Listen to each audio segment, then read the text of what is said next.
Alright, so today, two common things that you're always going to do in the kitchen is, one, you're going to need some garlic, and the second is you're always going to need some onion. So I got an onion, I got a chef's knife. I just like using bigger knives, just a little bit easier for me. And then one thing you want to make sure every time that you use your knife is that it's sharp. And so I'll do another one on how to steel a knife. But if you've got newer knives or you keep your knife sharp, it's not an issue. So what I like to do is I cut off the top of the onion like that, and I'll cut up the bottom of the onion like so. And then, this is where style is everything, right? I like to peel my onion, but to do that, I'll just cut through the first layer right there. Now some people will go through the trouble to pick off the skin, you know, like just the yellow stuff, and maybe it's a little bit wasteful to lose a whole layer of onion. But at the end of the day, it's not that much difference, I don't think. So I'm going to go here through where I cut it the first time. And now this is where cutting with knives is really important, right?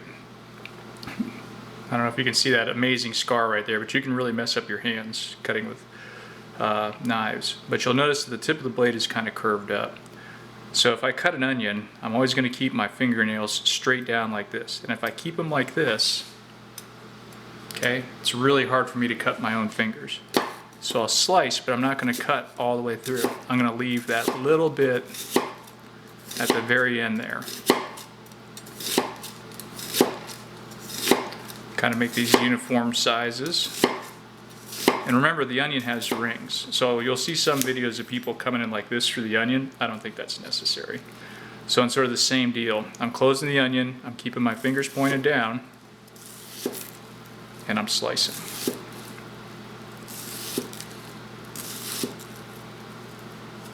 And you know, you'll see chefs and they're hacking away at these things. The reality is they've been doing that for 30 years.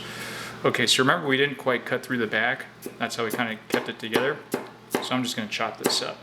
Okay, and any little odds and ends that bailed on us. Okay, and so that is one finely diced onion. Alright, let's get to garlic. Alright, so garlic is sold in cloves like this. And what you can do, just kind of break open the clove. Get some of that outer wrapper off, just with your hands. And when you're shopping for garlic, what you want to do is kind of squeeze the clove a little bit and feel if there are any rotten cloves. And they'll be really mushy, and you'll be able to see them for sure. But here we've got our garlic clove. So we'll go ahead and peel off one clove. And then what I like to do is I'll cut off the back end of it, because that's where it's really hard. And I'll cut off just the end of it. All right, and there's a reason for that. Then you take the flat of your knife and just smash it, okay?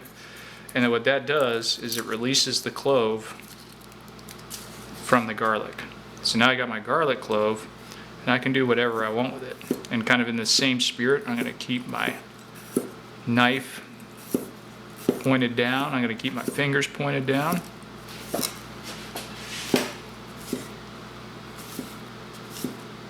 I'm going to slice my garlic up. And the biggest thing about cooking garlic, and we'll get to that here in a sec, is that garlic burns really easily. So you got to be really careful with how you cook your garlic, no matter how you slice it. So today, I'm going to be making a simple marinara sauce, and we'll kind of stitch that one here in a minute. But here, we've got our onion and garlic cut up, and these are two vegetables. I don't know if garlic's a vegetable, it's a root, right? But at any rate, maybe onions are roots, who knows? Point is that these two things are sort of the basis for your Mexican, Hispanic cooking, for your Italian cooking, for a lot of French cooking. So knowing how to chop up and dice an onion, we're dicing it because we want it to kind of disappear in our sauce, is kind of an important thing. So what we're going to do is we're going to cut up this onion, and we'll do one more garlic clove. So we get two, because these are nice fat cloves. So we'll go ahead and cut up another one of these. Get that out of there. Cut off the tip, or the tough part. Cut off the end. we'll smash it. Get the skin off.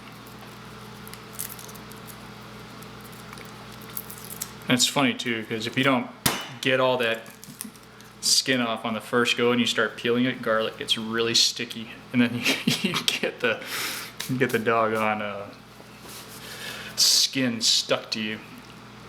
It becomes kind of a sticky mess. And forget it, if you got a cut on your finger, you'll know you're cutting garlic because it'll hurt like hell. Alright, so just go ahead and cut up our garlic.